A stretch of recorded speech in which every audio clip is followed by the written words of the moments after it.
কৃষ্ণ হরে হরে হরে রাম রাম রাম হরে হরে।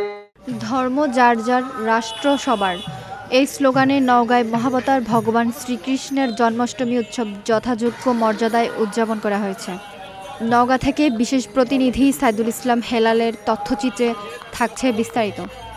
শনিবার সকাল 10টায় জেলা শাখা বাংলাদেশ পূজা উদযাপন পরিষদ আয়োজিত বর্ণাঢ্য শোভাযাত্রা ও আলোচনা সভার মাধ্যমে দিনটি উদযাপিত হয়। উদ্বোধনী অনুষ্ঠানে জেলা পূজা উদযাপন পরিষদের সহ সভাপতি চিত্তরঞ্জন সাহার সভাপতিত্বে নওগাঁ সদর থানার অফিসার ইনচার্জ নূরে আলম সিদ্দিকী ও আন্তর্জাতিক কৃষ্ণ ভাবনামৃত সংঘ ইসকনের অধ্যক্ষ ব্রজরাজ কৃষ্ণ দাস ব্রহ্মচারী বক্তব্য রাখেন।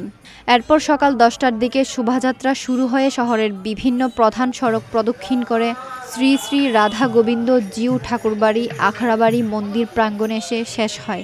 আলোচনা সভায় বক্তব্য রাখেন জেলা পূজা উদযাপন পরিষদের ভারপ্রাপ্ত সাধারণ সম্পাদক প্রতাপচন্দ্র সরকার, নওগাঁ পৌর শাখার সভাপতি পীযূষ কান্তি সরকার, সাধারণ সম্পাদক পুলক সরকার, নওগাঁ সদর উপজেলা শাখার সভাপতি মাধবচন্দ্র কর্মকার সহ অন্যান্য নেতৃবৃন্দ।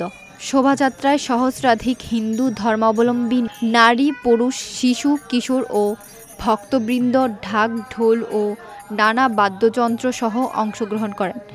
এছাড়াও ইসকনের সদস্যরা আনন্দ উৎসবের ঢোল করতাল বাজিয়ে শোভাযাত্রাকে আরও মনোমুগ্ধকর করেন। বক্তারা বলেন, ভাদ্র মাসের কৃষ্ণপক্ষের অষ্টমী তিথিতে মহাবতার ভগবান শ্রীকৃষ্ণ জন্মগ্রহণ করেছিলেন। বক্তারা বলেন, ভাদ্র মাসের কৃষ্ণপক্ষের অষ্টমী তিথিতে মহাবতার ভগবান শ্রীকৃষ্ণ জন্মগ্রহণ করেছিলেন দুষ্টদের দমন ও শান্তি প্রতিষ্ঠার জন্য। কংসরাজের অত্যাচার থামাতে তিনি আগমন করেছিলেন এবং অসৎ শক্তিকে ধ্বংস করে মানব কল্যাণ ও সম্প্রীতির পথ সুগম করেছেন। দিবসটি উপলক্ষে শহরের বিভিন্ন মন্দির ও আশ্রমে কৃষ্ণ পূজা, ভাগবত পাঠ, শ্রীকৃষ্ণ বন্দনা ও প্রসাদ বিতরণের আয়োজন করা হয়।